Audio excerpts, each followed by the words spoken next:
Dear students, आज हम earthquake के बारे में डिस्कस करेंगे।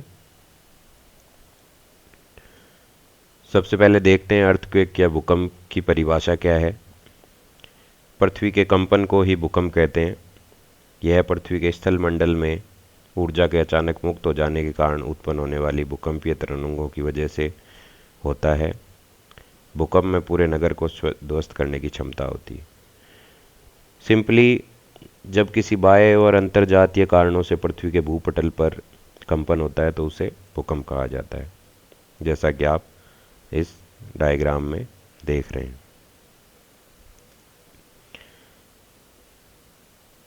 अब क्वेश्चन आता है कि भूकंप को कैसे नापा जाता है। भूकंप को नापने के लिए भूकंप मापी यंत्र सिस्मोमीटर, जिसे सिस्मोग्राफ भी कहा जाता है, इसके माध्यम से भूकंप को नापा जाता है। एक भूकंप का आघूर्ण परिणाम मापक्रम पारंपरिक रूप से नापा जाता है या संबंधित और अप्रचलित रिक्टर परिणाम लिया जाता है। 3 या उससे कम रिक्टर परिणाम की तीव्रता का भूकंप अक्सर अगोचर होता है, जबकि 7 रिक्टर की तीव्रता का भूकंप बड़े क्षेत्रों में गंभीर क्षति का कारण होता है। इन झटकों की तीव्रता का मापन विकसित मर्केली या मॉडिफाइड मर्केली स्केल पैमाने पर किया जाता है। इस डायग्राम में जो आप देख रहे हैं वो सिस्मोग्राफ है, और एक क्वेश्चन ये भी पूछा जाता है कि सिस्मोग्राफ के साथ साथ में सिस्मोग्राम क्या है। तो सिस्मोग्राम, इस सिस्मोग्राफ के द्वारा भूकंप के मापन के पश्चात जो इकाई जिस पेपर पर प्रिंट होकर आती है उसे सिस्मोग्राम कहा जाता है। जब भूकंप की उत्पत्ति पृथ्वी के धरातल के नीचे से जहाँ से होती है, उस स्टार्टिंग पॉइंट को भूकंप केंद्र या फोकस कहते हैं। उसके पश्चात सबसे पहले ठीक उसके ऊपर, ठीक जस्ट उसके ऊपर, जैसे यहाँ पर भूकंप की यदि उत्पत्ति मानते हम, तो इसे हम फोकस कहेंगे, भूकंप केंद्र। और इसके जस्ट ऊपर धरातल पर यहाँ जो पॉइंट जहाँ पर सबसे पहले भूकंप अनुभव होगा उसे एपिसेंटर या अधिकेंद्र कहते हैं। और यहाँ से कंपन होकर भूकंप हमें और क्षेत्रों में अनुभव होता है।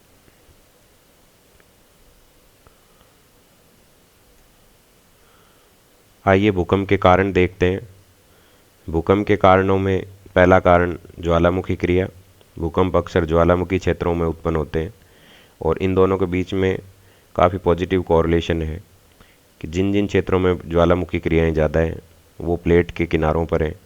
2 प्लेट्स, हमारी जो भूपटल है वो बड़ी बड़ी प्लेटों से मिलकर बना है, और उन प्लेटों के मूवमेंट से उनके किनारों पर ज्वालामुखी की क्रियाएं होती, और भूकंप के उसके फलस्वरूप भूकंप भी आते हैं। टेक्टोनिक दोष तथा ज्वालामुखी में लावा की गतियाँ, ऐसे भूकंप ज्वालामुखी विस्फोट की पूर्व चेतावनी हो सकते हैं।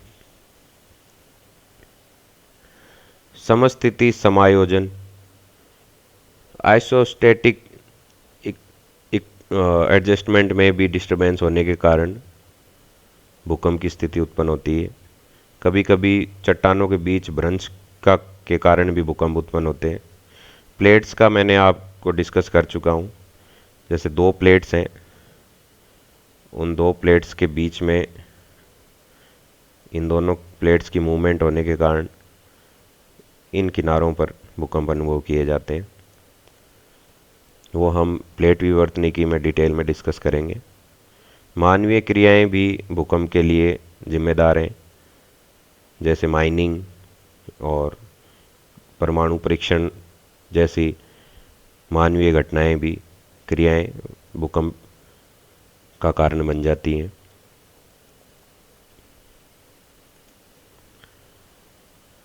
भूकंप के प्रभाव को यदि हम देखें, यदि कोई झटका न आए जिसे स्पष्ट रूप से मुख्य झटका कहा जा सके, तो इन झटकों के क्रम को भूकंप झुंड कहा जाता है। भूकंप का प्रभाव विभिन्न क्षेत्रों में अलग अलग पड़ता है। कहीं पेड़ गिर जाते हैं तो कहीं बड़े बड़े शिलाखंड सरक जाते हैं। अल्पकाल के लिए बहुधा छोटी और विशाल झीलें भी बन जाती हैं। विशाल क्षेत्र नीचे धंस जाते हैं, जैसा कि मैंने भ्रंशन का एक कारण बताया था, भूकंप का एक कारण है। कुछ भूखंड सदैव के लिए ऊपर उठ जाते हैं। कई दरारें खुलती और बंद होती हैं। कई सोते बंद हो जाते हैं। सरिताओं के मार्ग बदल जाते हैं।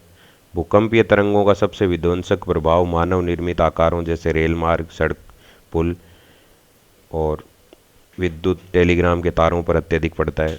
सहस्त्रों वर्षों से स्थापित सभ्यता और आवास को ये भूकंप क्षण भर में नष्ट कर देते हैं, इसलिए काफ़ी विध्वंसकारी हैं।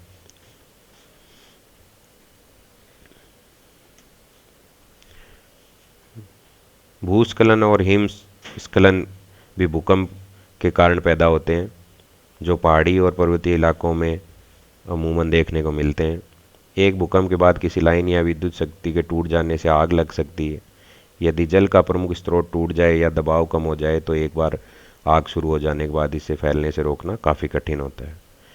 मिट्टी द्रवीकरण, यह तब होता है जब भूकंप के झटकों के कारण जल संतृप्त दानेदार पदार्थ अस्थायी रूप से अपनी क्षमता को खो देता है और एक ठोस से तरल में रूपांतरित हो जाता है।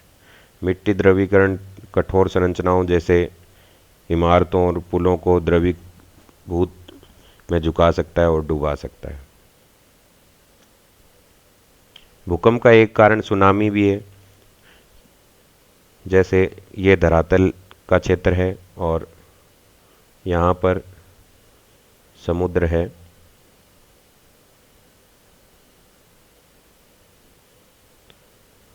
तो इस पार्ट में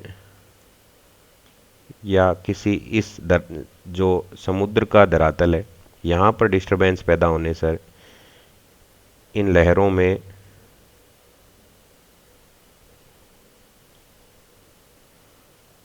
यहाँ से लहरें बिल्कुल समुद्र के बीच से उत्पन्न होती हैं और यही लहरें किनारे पर पहुँचती पहुँचती काफ़ी विशाल सुनामी लहरों का रूप धारण कर लेती हैं और यही लहरें यहाँ पर आकर काफ़ी विनाशकारी बन जाती। हालांकि सुनामी के कारण और भी हैं, जैसे किसी मेटेरोइड्स का आकर समुद्र में गिर जाना, और भी अन्य कारण हैं, पर एक भूकंप भी सुनामी का एक प्रमुख कारणों में से एक है। बाढ़, यदि बाढ़ क्षतिग्रस्त हो जाए तो बाढ़ भूकंप का द्वितीय प्रभाव हो सकती है।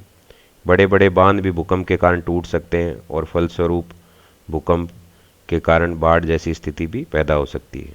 भूकंप के कारण भूमि फिसलकर बांध की नदी में टकरा सकती है, जिसके कारण बांध टूट सकता है और बाढ़ आ सकती है।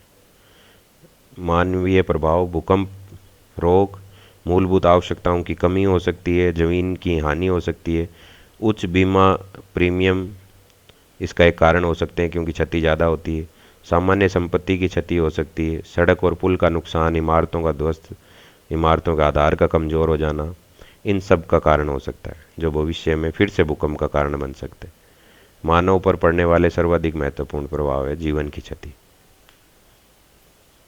अर्थात भूकंप से जान और माल दोनों का नुकसान।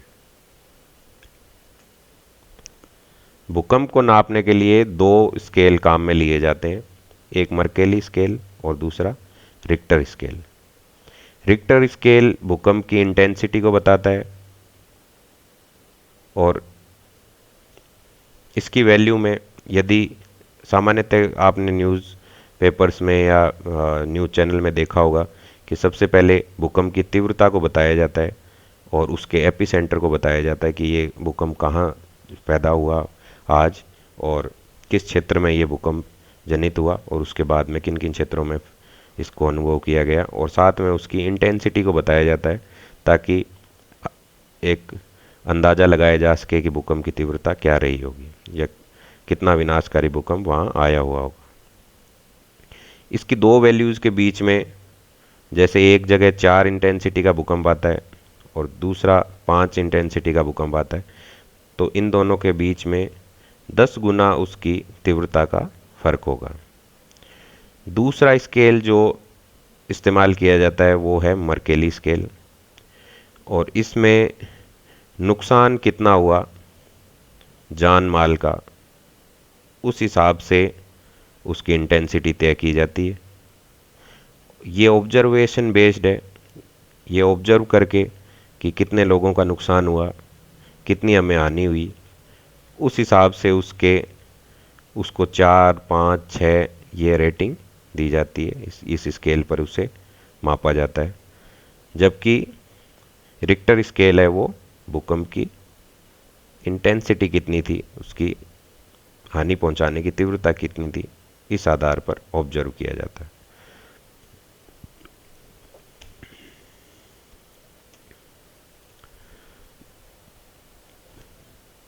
यदि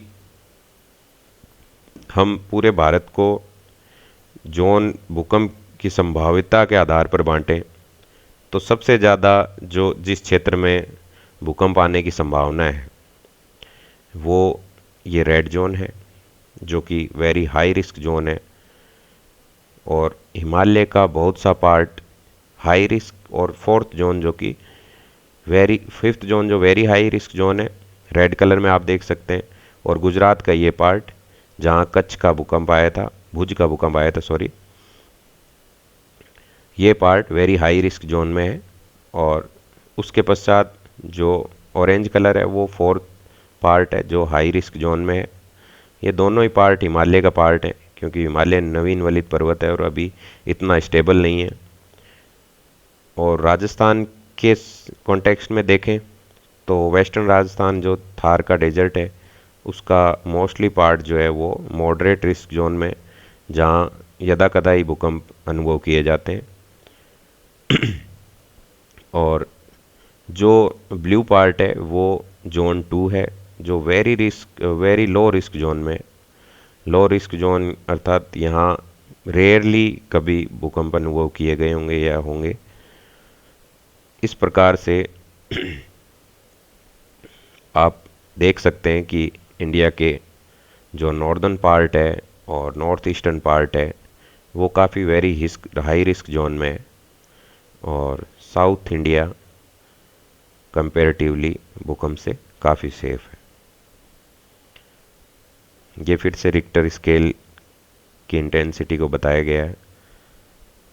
नॉर्मली जो भूकंप हम देखते हैं इंडिया में वो 3 से 6 के बीच में, या थोड़ा इससे कम ज़्यादा मोर और लेस हो सकता है। 8 और 9 की इंटेंसिटी के अर्थक्वेक्स को काफ़ी ग्रेटर इंटेंसिटी वाले अर्थक्वेक कहा जाता है, और they can totally destroy communities near it's epicentre. इसके एपिसेंटर के पास की कम्युनिटीज़ को ये पूरी तरह से डिस्ट्रॉय करने की क्षमता रखते हैं। Major earthquake causing serious damage जो 7 की इंटेंसिटी के उनको मेजर अर्थक्वेक बोला गया है। They can seriously damage everything near epicentre. और मॉडरेट इंटेंसिटी के जो अर्थक्वेक हैं वो they can slightly damage to buildings को नुकसान को पहुंचा सकते हैं, और जो जर्जर अवस्था में बिल्डिंग्स हैं वो इस इंटेंसिटी से बिल्डिंग गिर भी सकती है।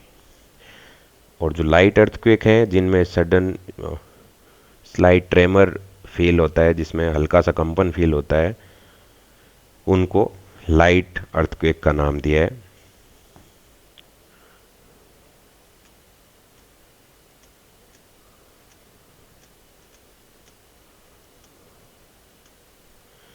विश्व में यदि हम भूकंप के वितरण को देखें तो इस आधार पर 3 मुख्य क्षेत्र हैं। पहला है परिप्रशांत पेटी, यह विश्व की सबसे विस्तृत भूकंप पेटी है, और समस्त विश्व का 2/3 भूकंप इसी पेटी में सॉरी। यह पेटी 2 प्लेटों के अभिसरण सीमांत पर स्थित है। यह नवीन मोरदार पर्वतों और ज्वालामुखियों का क्षेत्र है, जिनके कारण यहाँ भूकंप अधिक आते हैं।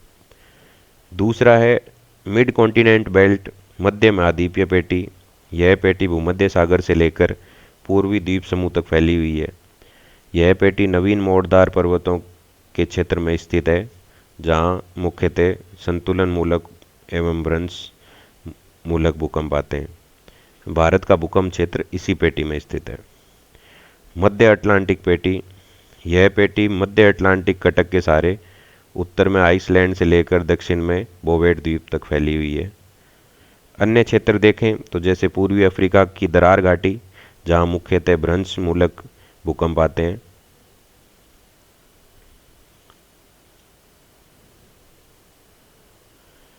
एक नोट करने वाली बात यह है कि अधिकांश ज्वालामुखी उद्गार भूकंप को जन्म देते हैं। इसके बावजूद भी हम यह नहीं कह सकते हैं कि विश्व के ज्वालामुखी क्षेत्र एवं भूकंप क्षेत्र एक ही हैं। जिस तरह से हिमालय का भूकंप क्षेत्र है वो ज्वालामुखी से रहित है, अर्थात वो दोनों ज्वालामुखी और भूकंप में रिलेशन है, कोरिलेशन, दोनों के बीच में सहसंबंध है। लेकिन हम यह नहीं कह सकते हैं कि जो क्षेत्र ज्वालामुखी के हैं वहीं पर ही भूकंप आते हैं। इंडिया में जैसा कि मैंने बताया, हिमालय का जो क्षेत्र है वो वेरी हाई रिस्क जोन में है और वहाँ काफ़ी भूकंप आते हैं। अभी नेपाल में भी भूकंप आया था।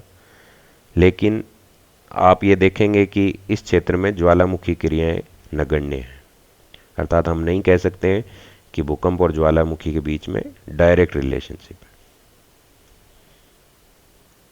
यदि भारत में हम भूकंप क्षेत्र देखें तो सबसे पहले हिमालय क्षेत्र है जो कि वेरी हाई रिस्क जोन में है। उसमें हम इस डायग्राम में हम डिस्कस भी कर चुके हैं।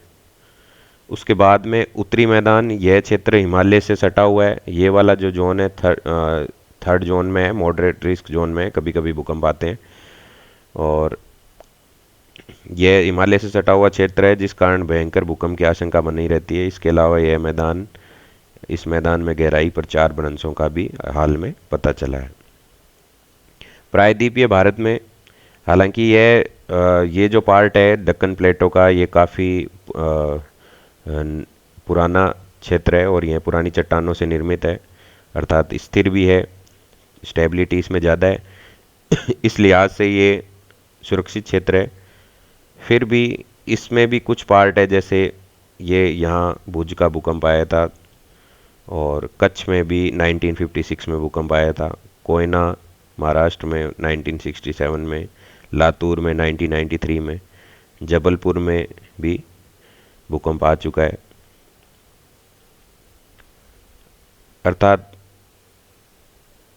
यहाँ पर भूकंप के कारण कुछ और हो सकते हैं, जैसे भ्रंशन से भी भूकंप आते हैं।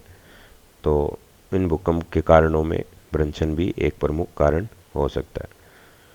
तो ये तो था आज का हमारा भूकंप के बारे में। नेक्स्ट चैप्टर में हम ज्वालामुखी के बारे में पढ़ेंगे। Thank you.